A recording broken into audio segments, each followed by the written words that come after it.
Now we want to tell you about a crime alert. Throwing away your unwanted trash or personal belongings could cost you if you choose to leave it on the side of the road. CBS 7's Eduardo Wihon Jr. spoke with the city of Odessa on how they're encouraging people to get rid of trash the right way. Eddie?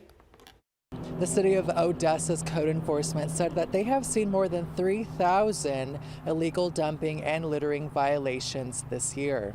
A code enforcement officer can issue you a ticket if they catch you illegally dumping, but they want to instead encourage dumping your trash properly. If a code enforcement officer catches you in the act of throwing items away illegally, they can close your case out immediately as long as you follow the rules. There is no reason for illegal dumping.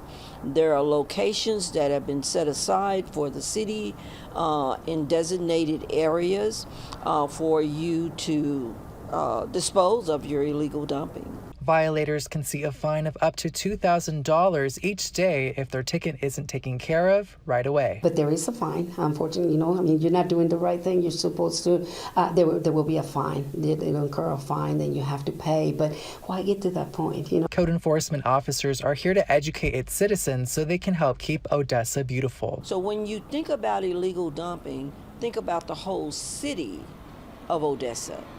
That we want everyone to take pride in their neighborhood, and by working together, we make our community better.